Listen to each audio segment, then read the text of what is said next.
Hello, everyone. My name is John Young. I'm the Executive Director of ICF Canada and the Chairman and Co-founder of ICF. ICF Canada is hosting this important webinar with an impressive panel from across Canada.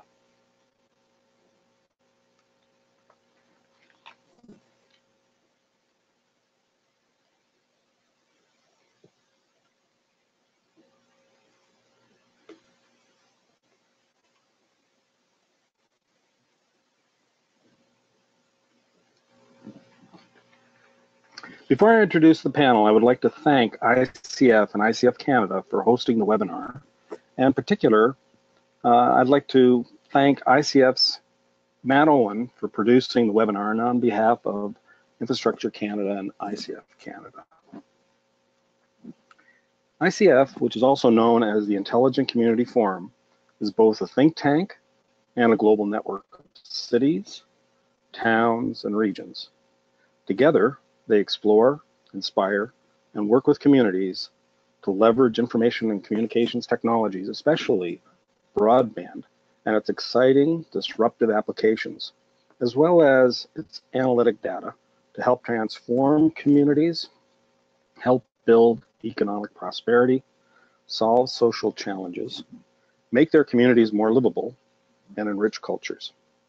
We focus on people, but we recognize that smart and advanced technologies enables these things to happen. ICF publishes books and white papers, organizes conferences and workshops, helps communities to accelerate their transformation through exploring case studies, benchmarking, and strategic programs.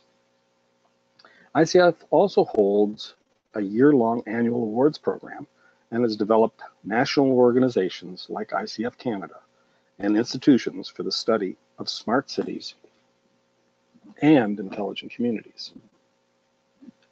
ICF has been doing this work for over 2 decades and has qualified nearly 170 cities, towns, and regions as Smart 21 cities and intelligent communities, from small rural communities to large metropolitan areas. ICF Canada was created to service and work closely with the growing number of communities in Canada, now numbering 32, that participate and are actively involved in ICF Canada's board, committees, and task forces. Webinars such as this one on the Smart Cities Challenge is an example of the work that ICF and ICF Canada perform for and on behalf of the Smart 21 and intelligent communities everywhere. Finally, some housekeeping before we move on. Our webinar is essentially sold out. We have a very large number of attendees on the call and some on a waiting list. Hence, all attendees will be in listen mode only, but they will be able to ask questions by typing them into the questions panel on the side. We're recording this webinar and we'll make it available on the ICF and ICF Canada's websites. If you require technical support, please note the numbers on your screen. The panelists today for this important webinar include Emily de Rosenroll, who's the CEO, South Island Prosperity Project in the Greater Victoria area in British Columbia. Jordan Wapas, who's the Executive Director of the Mohawk Council of Akwesasne, and Michael Baldwin, who's the Assistant Director, Growth and Community Services in Frederick, New Brunswick, and Stefan Guidouin, who's the Director of the Smart and Digital Office, City of Montreal in Quebec. And finally, Gerard Peets, who's the Director General of the Smart Cities Challenge at Infrastructure Canada. I would like to now pass it over to Gerard. Gerard, take it away. Wonderful. Thank you very much, John. I'm just going to show my screen, and I think you should see it now. I'm sure I'll be told if that's not the case. So thank you very much. It's a real pleasure to be part of this ICF event. In some ways at Infrastructure Canada here, we're just getting into the business of working with communities to leverage data and connected technology Whereas ICF has really been there for 20 years or so, and I think John's been really the driving force behind that. So I'm really grateful for the opportunity to speak with people here in the ICF network about the Smart Cities Challenge. It's likewise a really distinct pleasure to be joined by this exceptional panel of community leaders, and I'll try to be brief so that you can hear from them. And the Smart Cities Challenge was launched by Amarjeet Sohi, the Minister of Infrastructure and Communities, back in November. And really the challenge before communities is this: come up with your best, boldest, most impactful ideas to leverage data and connected technology for the betterment of your community. The best ideas, as selected by an independent jury, will be funded by the Government of Canada. Let me take a couple of minutes to touch on the high points. For more detail, by the way, we'll soon be making an Infrastructure Canada webinar available online. So 3 prizes are currently available. 1 of 50 million open to all communities, 2 of 10 million open to communities with populations under 500,000 people, and 1 of 5 million open to communities with populations under 30,000 people. Eligible applicants who can apply alone or in groups are municipalities, regional governments, and Indigenous communities. That's First Nations, Inuit, and Métis. With the competition now open, now is the time for communities to prepare their applications. Our deadline for submitting them will be April 24th, 2018. Finalists for each prize, each of whom will receive a grant of $250,000, will be selected in the early summer. And winners will be selected in early 2019. As I mentioned, applications will be judged by an independent jury, and we're in fact accepting applications for membership on that jury until this Friday, January 12th, at infc.gc.ca.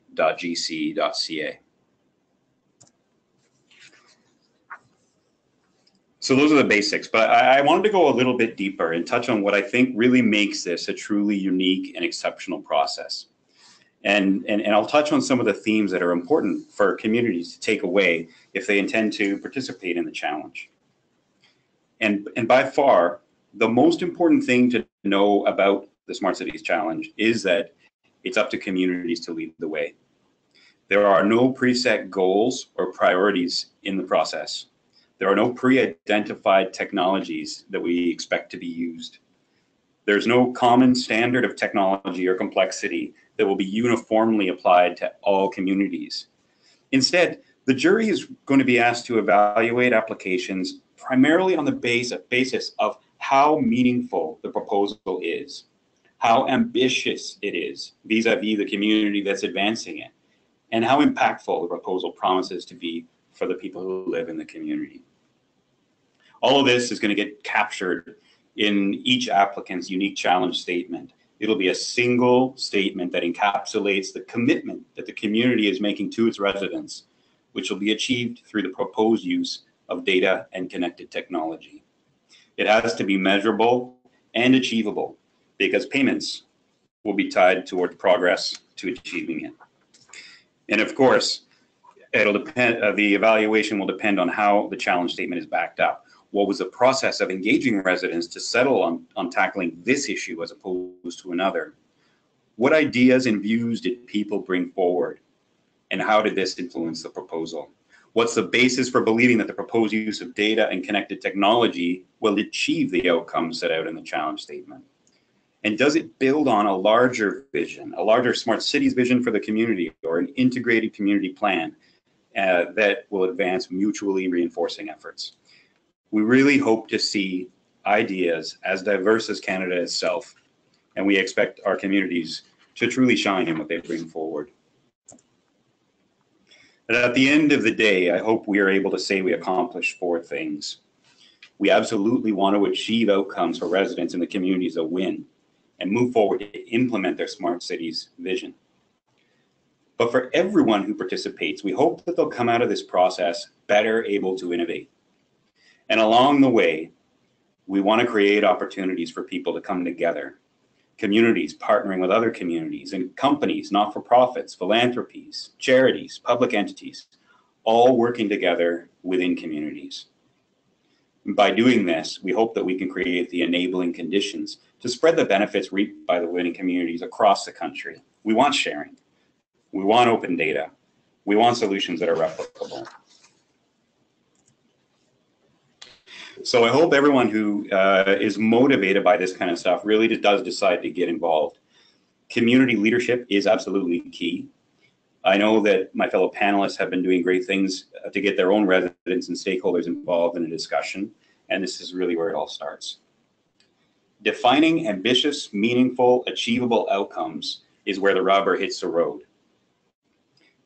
How these outcomes coalesce into a punchy, meaningful, and measurable challenge statement will be the biggest factor considered by the jury in selecting finalists. And no doubt, most communities who are considering getting involved have already done a lot of work in these areas. And we want to see how your Smart Cities application builds off past efforts and amplifies them toward doing something really important for your residents. I'd invite all of you to visit the challenge site at impact.canada.ca, as well as the Infrastructure Canada site, which currently houses the call for jury members. And again, that will remain open until Friday. I'd also invite you all to get involved on Twitter using our hashtag SmartCitiesCanada. Tell each other what you're up to. By all means, brag. And finally, my office welcomes hearing from you, especially from potential applicants who have questions about the guide, because we're here to help you apply. So thank you very much, John, and I'll end my remarks with that, and I very much look forward to hearing from the other panelists. Thank you, Gerard. I would now like Emily to make a brief presentation. Good morning, everybody. I'm just sharing my PowerPoint. Good morning, or good afternoon, actually. It's a pleasure to be here today. I'm just getting my slides loaded here. So my name is Emily DeRosenroll, and I'm the CEO of the South Island Prosperity Project. I would like to take a few minutes to share with you some of our experiences, and of course, given just a short period of time here, if you have any questions or want to ask me some further questions, I'm always available personally. So just a few fun facts about the South Island. So many of you have heard of Victoria, but not everyone knows that Victoria is just one of 13 municipalities. And the South Island region is in its entirety is 13 municipalities and 10 First Nation communities. And we're collectively the Capital Regional District. So we're the second largest city in or metropolitan region in British Columbia, and we're home to 10 First Nation communities as well. So our population is in fact about 370,000 people. We're still very well known for our tea and our flowers, which are very nice and very good, but we're also a very young population and enterprising as well. Technology is in fact our largest sector, which surpassed tourism in a recent decade. So some points to note about us. Our average age is actually 44, even though we do have a healthy retirement community in Victoria. So just a little bit about ourselves. South Island Prosperity Project is a regional economic development agency that was formed back in April 2016. And our core mission is really very well aligned to the Smart Cities Challenge. Our mission was to bring partners together and to create more household sustaining jobs and pursue regionally significant economic opportunities. In the last year and a half, we've experienced quite rapid growth, and we've gone from the founding 29 members now to 37 members, which include 10 local governments, 2 First Nation communities, 3 post-secondary institutions, 2 nonprofits, 5 industry and sector associations, and 15 private sector members. The latter category is actually our fastest growing revenue stream. So I'm just going to quickly talk about sort of 3 thematic areas. One is desired outcomes, and then secondly, our engagement approach, and also last, just very quickly, our vision as the sort of context in which we're moving all of this forward. So the first is desired outcomes, and of course, that really means understanding deeply what your community wants and what it needs. So the way we were able to do that is actually by drawing on, we have a wonderful organization in Greater Victoria, as many of you do across Canada, and ours is called the Victoria Foundation, part of the foundation network across Canada.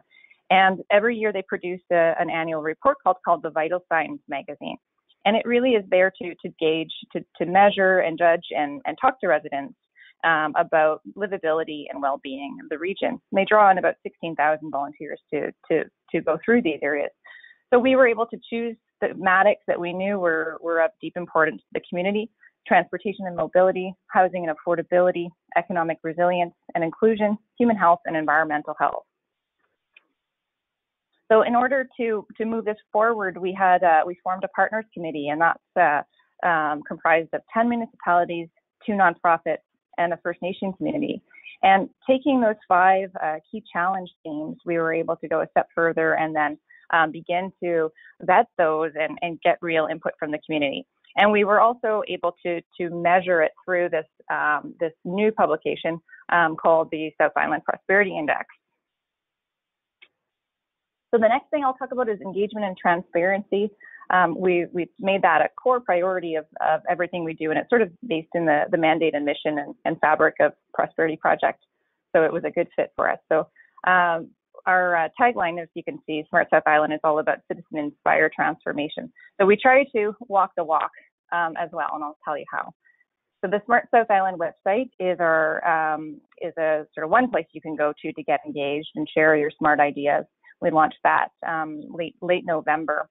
It's also a place where you can go and learn from some of our experts in the region, blogs, podcasts, and videos, and so forth. We also have had a major focus on live events, and our first major symposium was back in November, where we had over 300 residents, business people, very diverse audience, in fact, come together, investors, residents, nonprofits, local leaders, lots of local government leaders, provincial government employees even. So a very big mix. And it was a hands-on and interactive event facilitated by an author of Happy City, Charles Montgomery. And what we wanted to do is get a snapshot of who was in the room. We were able to see from that where we need to engage more people, where there were maybe, youth. We were sure we needed to engage more youth. There wasn't enough there, but we did see a really good engagement. At the symposium, not only did we get people's thoughts and ideas and really understanding of how to scope out those 5 thematic areas, we also heard from some of our experts from different fields. They're listed here. I won't go into detail. And we heard from what people are doing around the world. And the focus, of course, it was on, how does being smart help? Not the why be smart, not so much the technologies or starting from those points, but really the outcomes. What are we trying to achieve, and how does being smart help? We were able to also then provide quite a lot of transparency and include from those feedbacks and commentaries. We were able to develop a more nuanced understanding of those 5 thematic areas. The next part of our public engagement piece that's worth mentioning is we launched our own innovation challenge in the South Island to ask people for their smart ideas about how to solve some of those 5 key thematic areas. And then my last slide, just to set the context for what we're doing here, is we were really interested in using the Federal Smart Cities Challenge as a great rallying point and a catalyst for what we're doing. But there are lots of things that we're doing that will go on and find different ways to be propelled forward. So creating that sort of overarching, nesting it within a 2040 vision has been really a key part of what we're doing. And we're looking forward to learning more as we go. We certainly don't have all the answers yet. So thank you very much for listening. Well, thank you, Emily. That was a fantastic presentation. I'm sure many of the listeners learned a great deal from how you are doing your project down in South Island. Thank you, and I would like now to have Jordan make his presentation. Good afternoon, good morning, and thank you. Thank you for that, John. Thank you for that, Emily. Wonderful presentation.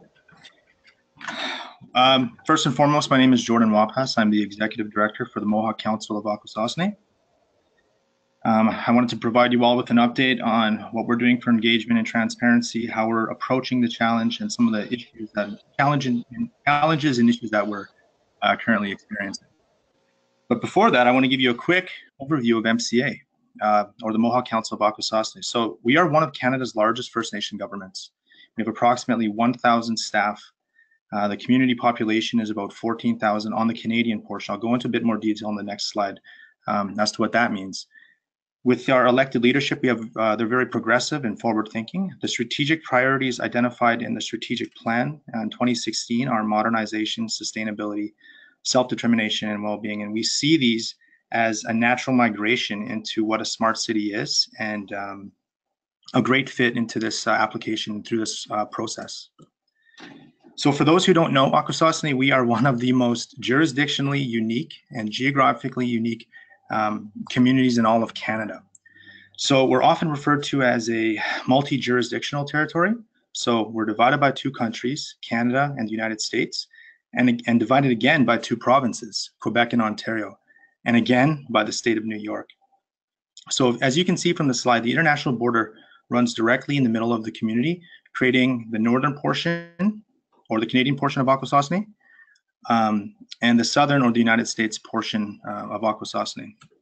So you can see the red is Ontario, the green portion is Quebec, and then below that in the light yellow is New York State.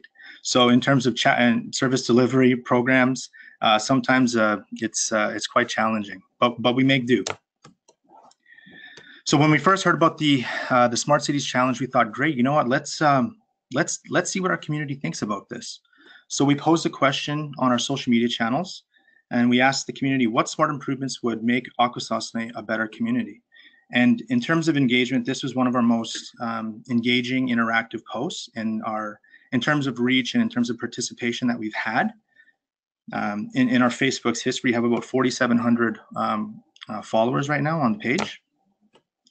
And then we just prefaced what we're looking for so that the community can have an idea of what a smart city is and how you would leverage data and technology to create, better outcomes for our community today and tomorrow. The local newspaper, the Standard Freeholder, picked up on the story and also produced it. So there's buzz, there's interest, and it's exciting. It's an exciting time here. So when we posted it, there was a lot of great, excellent ideas, things from public Wi-Fi, rentable laptops, online Mohawk language classes, or introducing solar and wind power generation. So we had about 100 different ideas that came in through the social media post, and our next step in moving forward is to refine that and dig down a little bit deeper. So for the challenge statement, what we're doing is we're focusing obviously on the main elements of the challenge, but we're really looking at outcomes for Akwesasne. And one of the things that we're doing in MCA that I think is that we're excited about, and I think is quite innovative, is we're taking this design thinking approach. This is an approach that is used successfully in Silicon Valley, and we thought, you know what, we need to look at how we deliver service to our community members and our internal and external customers. So really, this design thinking is built around the user. It's a methodology that is used to innovate and solve business problems. And really, when you think about it, it's about empathy, identifying the user experience, what are the pain points, identifying those and mitigating those, and really looking at your processes and asking those questions, are we doing this right? And ultimately, it's designing with the user and not for them. And I think that is a key element of the challenge statement. So we're looking at asking questions in a different way. So one of the examples, one of the exercises we went through here was looking at an online application system for students that are applying for post-secondary education funding. So we looked at the question, we framed the question, we looked at our ultimate impact, we identified possible solutions, we looked at contexts and constraints, and then if we need to re-twig the question, we do that. But I think it's an important exercise in asking those questions. So we saw a link between those how might we statements and the Smart Cities Challenge statement. So for Akwesasne and us in this challenge moving forward, it's really about that continued community engagement and working with our membership. So we're planning focus groups, continued online interaction, surveys, social media, and within our senior leadership team here and within the management, we're also looking at collecting our data, compiling it, and having those frank discussions about, well, how do we want to improve outcomes for the community members given the data that we have, or can we collaborate? So I think it's a really important exercise in sharing and coordination and collaboration. Of course, we're going to continue to apply the design thinking because I think that provides us with a unique way to look at the problem and identifying a solution. And then continued data analysis. And within the organization, we are undertaking a performance measurement framework overhaul, and we're really focusing on long-term development. So again, that I think really coincides nicely with the challenge and what the overall goal of the Smart Cities Challenge really wants to accomplish. In terms of issues, I mean, really, because we have so much data and there's so many competing interests, and there's so many ideas, it's really about narrowing that down. I think that's where good facilitation, listening to the community, and really generating that buy-in to narrow down our challenge statement. And of course, time, it's a big time commitment. It takes a lot of time from day to day, but I think overall there's a commitment from the leadership, there's a commitment from the senior staff, and we've seen a commitment from the community. So we're definitely really excited about the next steps.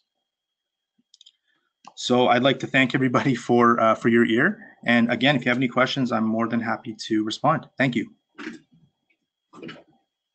Well, thank you, Jordan. And you have a very complex and challenging border to deal with, but that may be something we can talk about in the Q&A session a little bit more. So thank you, Jordan. I'd like now to have Michael provide his brief presentation. Great, thank you, John. So thanks to John and ICF for hosting this, and I want to give a big thanks to Gerard and his team. I know, Gerard, you've been on the road for, I'm sure, over a year doing research and in prep for this challenge. And I know, personally, in terms of the conversations my staff here have had with your group, it's been both inspiring and you've been really helpful. So I want to, I guess a big thank you to your group for putting this together, putting this forward. It's certainly timely for the challenges we all face as a community. In terms of what I'm going to highlight, I guess we're coming at it from a bit of a different perspective, maybe different timing within the city of Fredericton. So for context, we're a municipality of around 58,000 people. We're growing. Thankfully, we are aging a little more slowly than the rest of our province in the Atlantic, which is a good thing.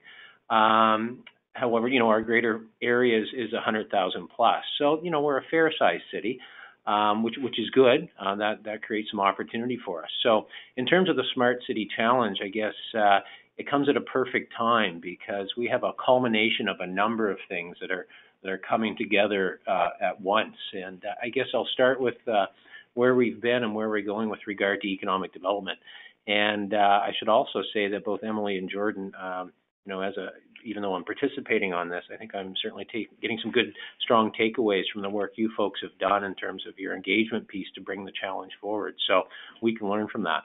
In terms of where we're at with the economic development side, we've had an evolution over the last, 17 years in terms of advancing our our community in terms of business and innovation growth through, really highlighting the innovation we have coming out of our universities and leveraging that for creating a strong startup community. So when we think about, smart communities, it's about harnessing the energy that you have and the intelligence that you have either coming out of the universities or within the existing workplace or even the youth that you have within your community. So our strategy economically has been very much built around enhancing that and investing in that. And to date, we've had great success in terms of a Planet Hatch, which is our local incubator housed within our economic development agency. And, to date, it's created 327 jobs with 48 startups. Why is that important? Because we think that offers a key platform to tap into when we start trying to solve a problem in terms of putting the challenge forward to the Smart Cities Challenge. There's a lot of talent there with great ideas who have really innovative ways to think about technology. So we have this resource at our hands, and we're lucky to have that. So in terms of the city itself, though, over the last number of years, well, quite frankly, I guess it's over the last 17 years, we ourselves have been operating in a form which is quite unique for most municipalities. We set up our own telco back in the early 2000s because we recognized there was a need to provide fiber for our businesses. There was a lack of service. So we took that challenge on, and to date we've built over 300 kilometers of dark fiber.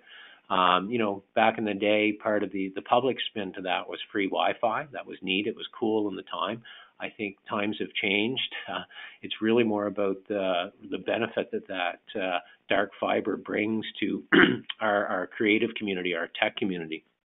And from that, we've been able to really harness both opportunities coming out of our Planet Hatch that I mentioned, as well as other startups in the community where, as a municipality, we've been able to play a bit of a lab role. We've been able to, you know, invite the right technology, the right group in and say, let's use some of our assets or the services we provide. Let's put your technology on that. So I have a list there from hotspot parking, Ready Pass, Total Pave to cybersecurity initiative with a startup and other things related to smart energy. So we've been really focusing, or maybe the right word is change our culture to be a little more biased towards yes in terms of offering an opportunity for startups to come in. And I think this is important too because it sets the stage for when you think about tackling a big challenge, you know, what's the mindset within the municipality around being a little more open to bringing in technologies to solve solutions. And I guess the other piece to that internally is we, you know, and I guess it's similar to other organizations across the country, is we've been we're thick in the process of updating our ERP, so our core systems. They're outdated, they're antiquated. So again, that's perfect timing when we think about, you know, if we're going to help solve a community challenge, you know, we're at the right time in terms of our back end to make sure that we can maybe make changes within the architecture we're designing for our systems to help facilitate that. And I guess one of the biggest things, and I'll conclude with these next two slides, is it's just it's happenstance, I guess, that here we are with the Smart Communities Challenge, and we've just completed our new municipal plan. We're in the final stages of editing that, and that has our growth strategy embedded in that. And quite frankly, it was one of the largest engagement exercises this community has ever taken on. We had over 1,500 online surveys submitted, 18,000 unique website views, 191,000 social media interactions, 3,000 participants, and the numbers go on. And while I'm sure in the context of a larger municipality like Toronto, Vancouver, or even Victoria and other places, those numbers don't seem big, but they're statistically significant to us, and it highlights just the level of interest for our growth strategy and the next version of our community for the next 20 to 30 years.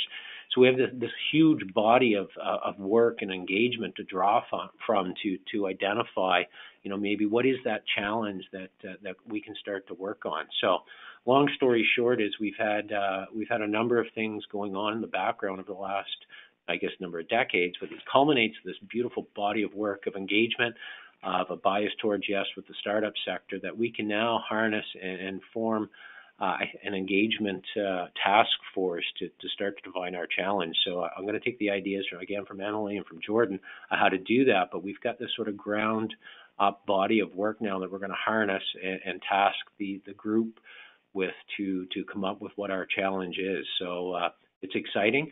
We're at a bit of a different stage, but again, I think there's no shortage of issues to solve. I think the fun challenge is how do you harness what you know and all the competencies that you have across the community to do that. I think that's going to be fun. It's going to be fun and difficult to harness that energy, but we're certainly up for the task. Thanks. Well, thank you, Michael. Great presentation. Stefan, you've heard now several approaches and ways in which communities are rallying around and leveraging the Smart Cities Challenge.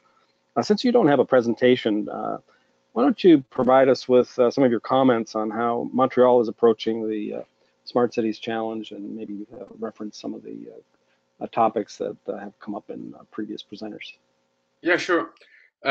So in Montreal, we are a bit at a different stage in the sense that we started our Smart City office in 2014, and we did a lot of engagement at that moment, and I say that we have some maturity around what's going on and how to engage people, and I'd say that the more we move forward and the more difficult it looks.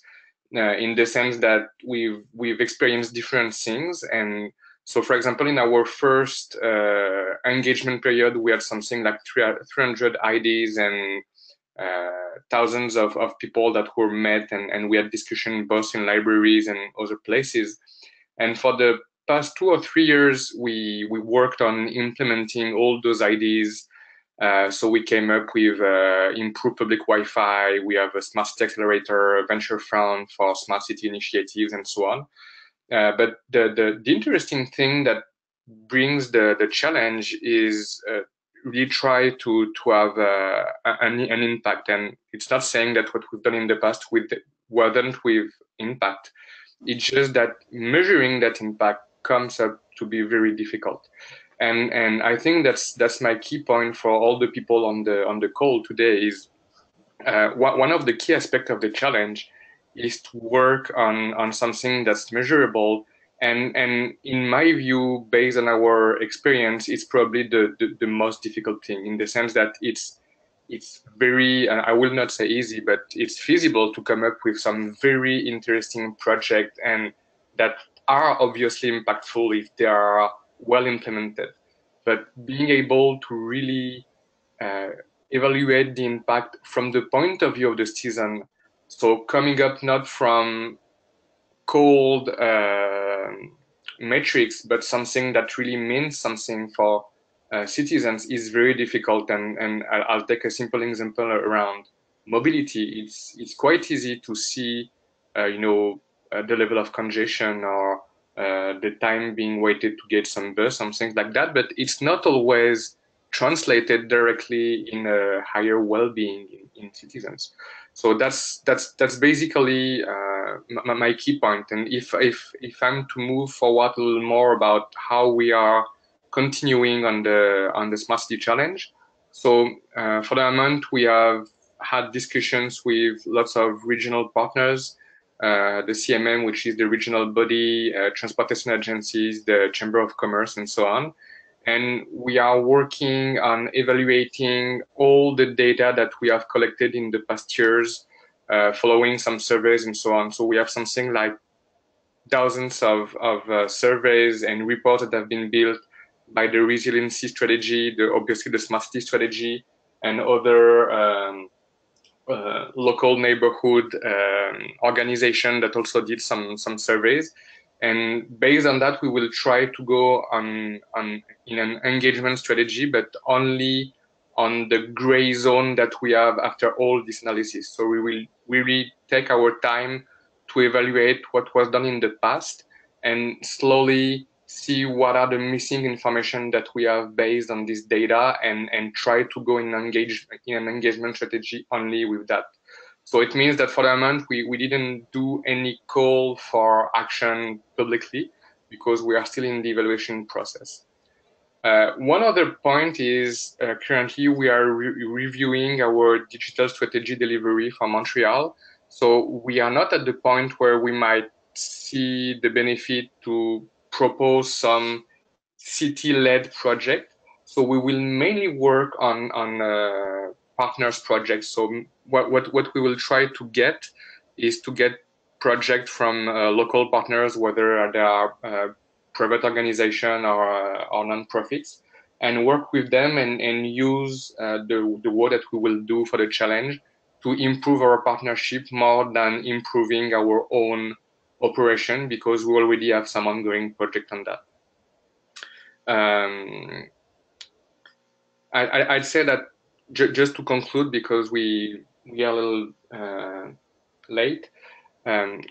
Currently, the work we've been doing with partners raise a lot of interest, but what we know based on our previous experience on smart city is when we use the vocabulary smart city, it tends to draw only, I'd say, geek and tech people, and I'm a bit exaggerating here, but we've seen in the past that using the word smart city, in Montreal, we have a very strong tech community, and those are the people who tend to get mobilized when we use smart city.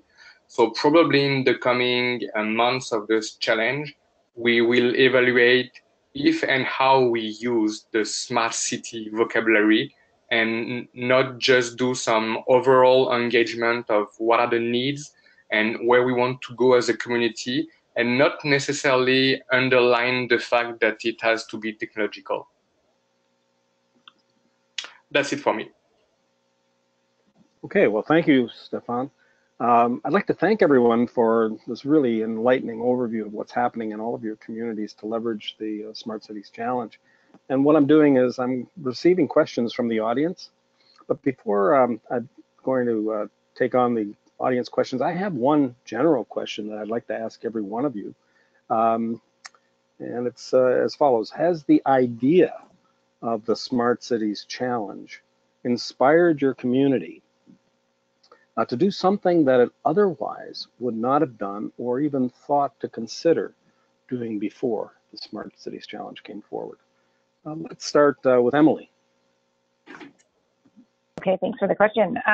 Yeah, I mean, I would certainly say that the federal challenge has been, for one, it's the most fun a federal grant application has ever been, I think, for a community. So it's been a great, rallying point, and it's a different approach as well. That sort of experimental thinking and the ability for us to pivot and take risks and so forth it's really part of the design of the program, which is just so fresh and different than a lot of places around the world that have hosted their own Smart Cities challenges. So kudos to the government for that.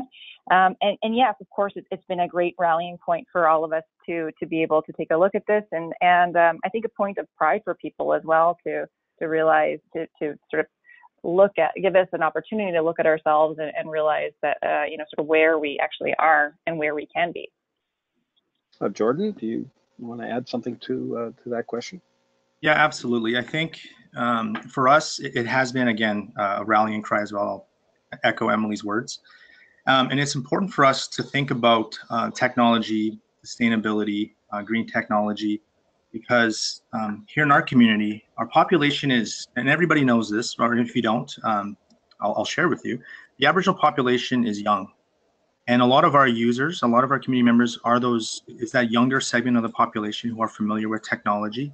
So we think that by engaging in this process, it shows to them that their government, us, is willing to take those risks, calculated risks rather, and have a little fun, but also say, look, we want to engage with you. We want to use the technology that you're familiar with, and we want your help to help us build a smarter Akwesasne today and tomorrow. So I think it's a great challenge. There's also, when we talk about funding opportunities, we can go into depth about that, but it's an excellent amount of money to go to develop infrastructure on a First Nations reserve. So a wonderful opportunity. Thank you. Okay, and Michael, do you have some comments regarding that question?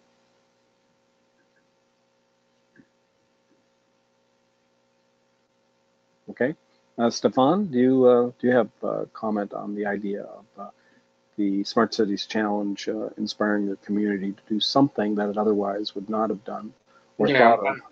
As I said, clearly, it's a very interesting way to get funding for the kind of project that we would not have thought, because basically we would not have the kind of money to support such project that I hope will be mainly done in partnership with nonprofits and partners. I'd like to go back to Gerard. I have a couple of questions coming from the audience. Gerard, if you can mic yourself in. There's a question about the idea of the challenge statement itself. How important is it? Is it a key aspect of the application? And can you talk a little bit more about that? That seems to be of interest to people. Right. Yeah, no, I'd love to, actually. And in some ways, it gets back to the point that Stefan made about, when you start talking about smart cities, you start appealing to the techies. And, we kind of knew that we were going to appeal to them and that's great. But I guess the question for us became, how can we make this about technology being used to do something as opposed to about, driving technology adoption, generally. And for us, the challenge statement was really the answer to that. It was a way to sort of focus the mind and in some ways, set a pretty tough to meet table stake for communities who want to get involved. I think some folks mentioned that, like, look, it's not the easiest thing in the world to, define a goal in measurable, in a measurable way and have a sort of a strategy for actually knowing how well you're going to, you're doing tracking toward it. It's much easier to just kind of say, look, I'd rather just kind of, improve the economy or diversify or, or do something sort of general where, you're always working on it, but you never kind of know when you're done. Our challenge statement is the opposite. It's clear, it's defined, it's brief, it's a commitment, and it's measurable, and it has to be attainable. And so, all of those elements are going to need to kind of go in it. And it'll be, I think what it does is it gives communities a framework within which they got to make some tough decisions. Do I go broad? In which case, is it really going to be achievable? Do I go too narrow? In which case, is it really going to be ambitious? Or do I find something in between? And how can I construct that logical chain that'll link the activities that I have in mind with the actual attainment of these goals? Just before you end, Gerard, there's another question for you that the audience is asking, and that's you mentioned that, or the site mentions that it's open to, the competition is open to communities, and I guess the word communities versus cities is very important as part of this discussion. So, how can others get involved from business to other organizations? And the second part of that question then is, if you are a finalist, how many finalists will there be that will share in the $250,000 awards? And for those people who don't make the finalist list, can the government of Canada come up with another system, such as an honorable mention that allows for smaller amounts of, under $100,000 each to be able to continue their projects? Right. So there's a few in there. The first one is, thanks for mentioning it, by the way, because our title, Smart Cities Challenge, we always say it's a smart cities approach that's equally applicable and relevant to a small community as it is to Canada's largest cities. And we actually do believe that, because we believe that leveraging data and connected technology is something that, that's frankly relevant in every community. Well, that's one of the reasons why we, sorry to butt in, but that's one of the reasons why we call ourselves the Intelligent Community Forum. You don't use the word cities because there are lots of different kinds of communities. But John, you already took that, so we couldn't use that title. You're welcome to it. All right. So, I think, there's this question then about how others can get involved. And really, I think what we're hoping to see, I frankly think that the way people, benefit from, living in communities isn't all just because of services that are given by, the local government.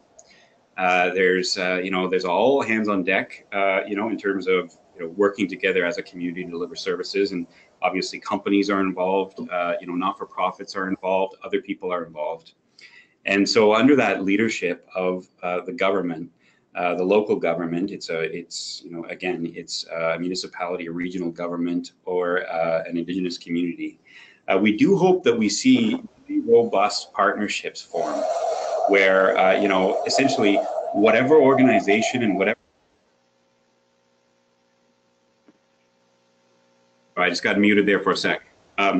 Whatever organization and whatever group is really necessary for that, achieving that impact, whether it's private sector or whoever else, is part of the team. Now, there's this question as well about finalists, and I do want to clarify that. So right now there are 4 prizes that are currently available.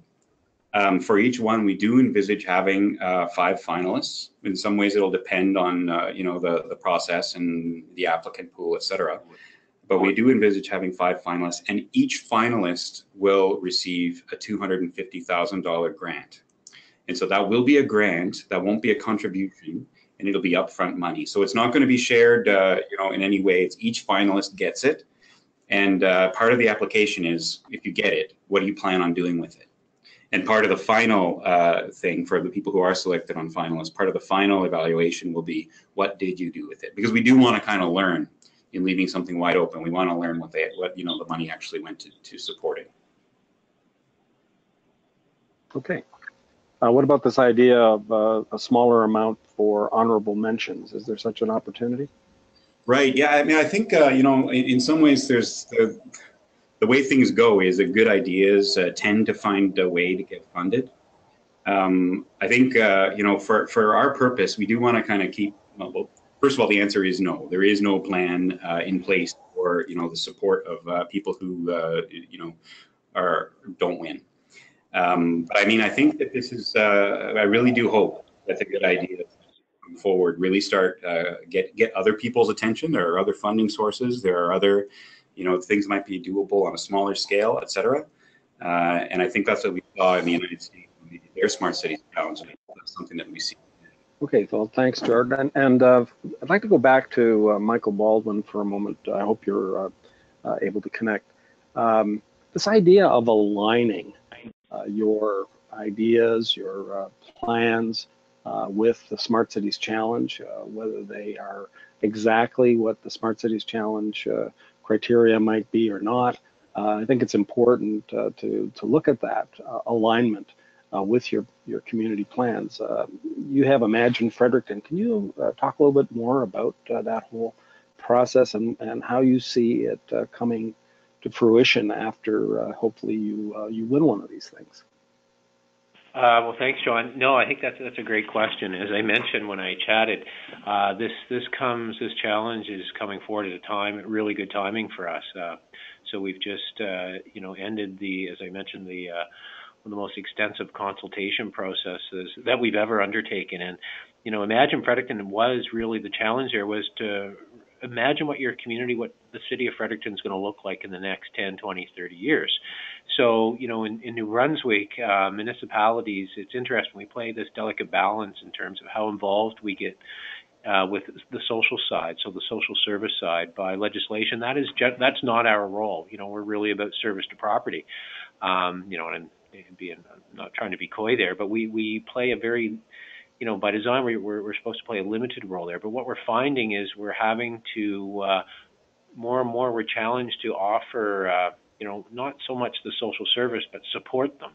So Imagine Fredericton had a large portion of that, is how do we better our community from a physical point of view, how we grow, where development happens that supports the environmental and the social. So when we think about coming up with a challenge question, and Gerard mentioned about the engagement with a nonprofit, we've got a homeless first strategy underway now too, which has been born out of Imagine Fredericton to help deal with homelessness. So when we think about that nonprofit sector supporting that and bringing those people under the guise of, or under the work that was done under Imagine Fredericton, some of the themes, you know, we've got this real rich body of work that has been supported by the community to pull from and filter down to what we think are some reasonable challenges, because we know obesity, you know, the aging population and activity, keeping them active, you know, in the long term serves a social benefit for health costs.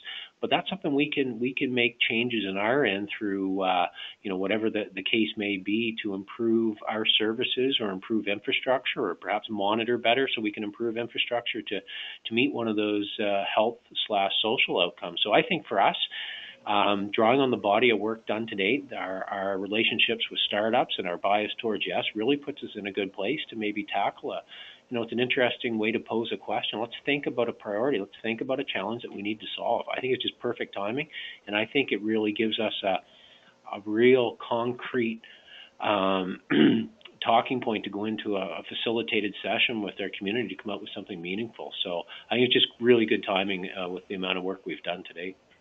Thanks, Michael. And Jordan, here's a question for you. Can Jordan please comment on how he plans to consolidate the hundreds of ideas that you've received? Thank you for that. That is the $1 million question, $5 million question, isn't it?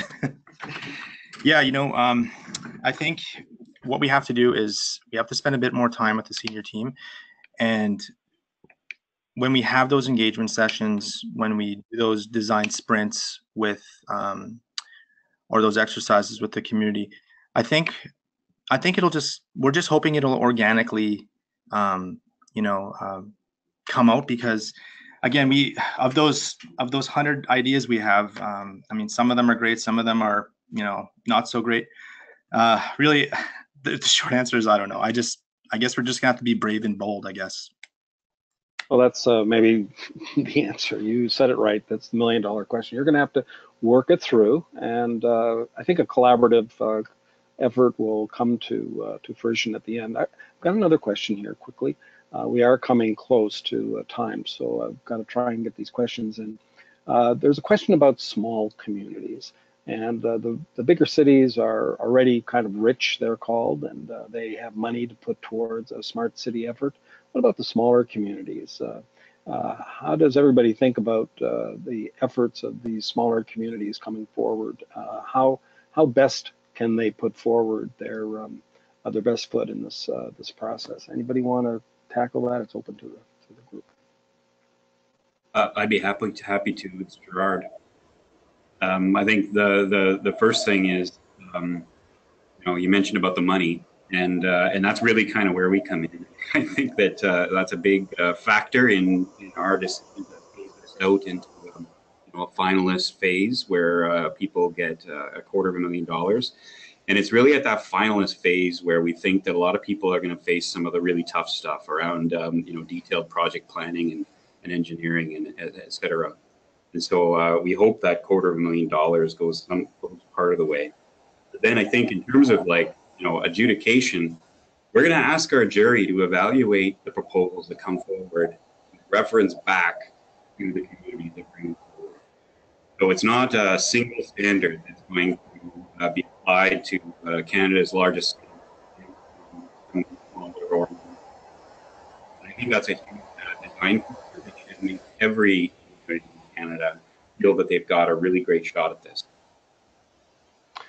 Emily, I've got a quick question for you from the audience. You mentioned a 40-year plan. What areas does this plan cover, and how did you identify areas that the Smart Cities Challenge can address over the next 2 to 5 years? And can you talk a little bit about that further? Yeah, I'd be happy to. So not a 40-year plan, 2040 vision, so 22 years, which is plenty long, I think, for a plan. So we came up with, again, the 5 key thematic, the key challenge themes were derived from there's an 8-year history, I think, of Vital Science magazines producing, polling the community, and again, 16,000 volunteers are involved in that publication and developing the thinking behind it. So we drew on that, and we've talked a little bit about alignment. So we've actually launched or kicked off now 5. We have 5 different subcommittees, or there's sort of task forces in each of those key thematic areas to really make sure we understand it properly. Very interdisciplinary team, so we don't want this theme keeps coming up. Actually, we really have been looking at how do we make sure that we're producing technology that serves us, and that we're not creating really cool technology and then looking around for the problems. So that's sort of the ethos of it. So we've put together those teams to look at those issues so that they really can marry some of the policy and thinking and maybe the nonprofit capacity with industry and technology. So it's a work in progress. I guess the short answer is it's a work in progress. As we go forward, we'll continue to be refining this vision, and in the summer it'll be produced. Thank you, Emily, and thank you all the panelists. I'm going to now pass this over to Gerard for a couple of minutes for some concluding comments, and then I have some final thoughts and some ending comments as well. Gerard? Right, I'll be super brief, just to say thank you very much. This was wonderful. It was, I've spoken with all the panelists individually in the past in various times, but it was really fantastic to kind of hear everyone's story, all in the same, in the same frame. And whether it's out in the South Island in terms of not only using the challenge as a rallying point, which is fantastic to hear, but also how it builds off of that 2040 vision. I think that, in terms of the Akwesasne, the work that's going on to really make sure that it's the resident, the person that's in mind, front and center, is really, really, exactly the kind of thing that excites us. the talent pools that have been created in New Brunswick, in terms of all the work that's been done on economic development. That's is really cool as well, at Hatch and all of that. I think that's a tremendous tie-in, and as well from Stefan, just the reminder that this measuring impact business isn't child's play. It's tough, and that's true. And so we're really looking forward to seeing how people kind of step up to the plate and put forward ambitious challenge statements. So this has been fantastic. Well, thanks, Gerard, and thanks to all the panelists. Gerard, how best can attendees to this webinar get in touch with you if they have any specific questions, and repeat the website that they can find some of the information on how to make the application and so forth? Indeed, yeah.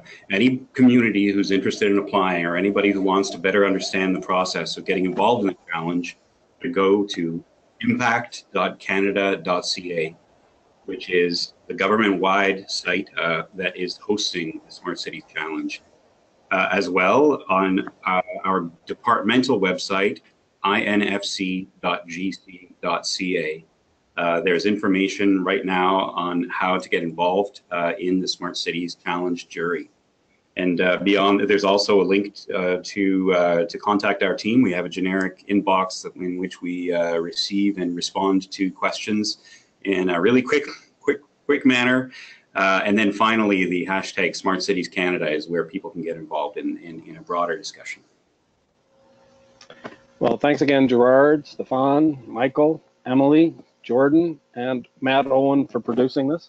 I do have just one quick slide that I'd like to put up. ICF Canada has a number of other events happening. One is tomorrow. This Smart Cities Challenge will be in French language only. It is going to start at 3 p.m. Eastern Standard Time. Please look to the ICF or ICF Canada websites for the registration, or you can get in touch with me and I'll make sure you get the registration link. On February 8th, take a look at the websites or watch for announcements. We are going to be taking the 21 smart cities that ICF has identified last October, and out of them, we're going to be announcing the top 7 intelligent communities that have qualified.